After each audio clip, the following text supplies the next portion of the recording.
Aussi Bessi na Motongimana, aussi Bessi à tout le Cameroun. Bembekiri à vous, télé-regardeurs de My TV Channel. C'est un réel plaisir d'être sur ce plateau pour vous apporter une autre tasse matinale avec votre nouvelle rubrique intitulée Un ouvrage, un auteur. Alors ce matin, nous vous proposons de lire un ouvrage de notre célèbre écrivain camerounais. Il s'agit ici du père ou bien du célèbre père Engelbert Vin. Le père Engelbert Vin, voilà, dans un ouvrage intitulé Chantre de la libération de Muntu. Chantre de la libération de Muntu, voilà, c'est l'un des célèbres ouvrages que le père Engelbert Vin a décidé de mettre à la disposition des meilleurs lecteurs que vous êtes. Alors, de quoi est-il véritablement question dans cet ouvrage? On va un peu d'abord s'intéresser à la première et à la quatrième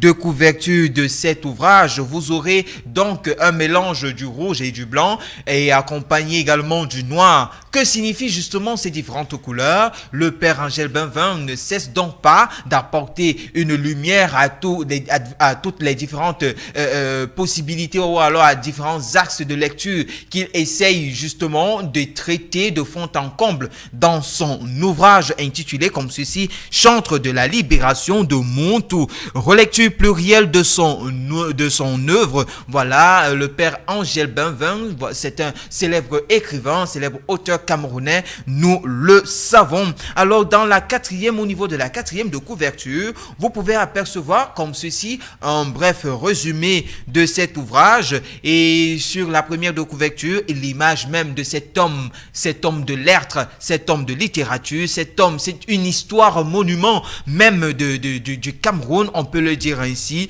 Le père Engelbert Vin, c'est toute une mémoire, c'est toute une bibliothèque en une seule personne qui a décidé de proposer à la lanterne des différents lecteurs que nous sommes un ouvrage assez alléchant. Vous aurez droit justement à la biographie de cet auteur, mais essayons un peu de questionner même la personnalité de ces brillants Camerounais, de ce brillant écrivain. Alors le père Engelbert Vin est tout simplement né à Namgal le 9 mai 1930 et est décédé à Yaoundé le 22 avril 1985.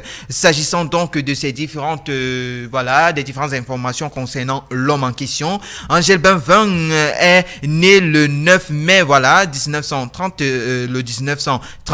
à Namgal, nous l'avons précisé. Il est l'auteur de plusieurs œuvres à succès. Nous pouvons citer entre autres Balafon. On peut également citer comme ceci Spiritualité et libération en Afrique et d'autres ouvrages publiés dans la même maison d'édition comme ceci.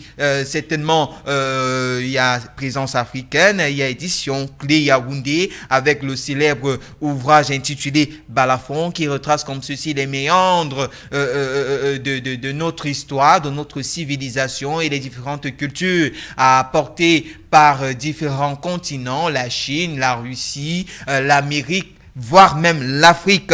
Alors, dans cet ouvrage, Engelbert Vin essaie de mettre à nu une certaine caste, une certaine catégorie de personnes ayant comme ceci une folle envie de toujours dominer, de toujours conquérir sans toutefois construire, et il invite nous, les lecteurs, nous, les potentiels lecteurs de ces différents ouvrages, à mettre sur pied l'esprit de travail, l'esprit de dynamisme.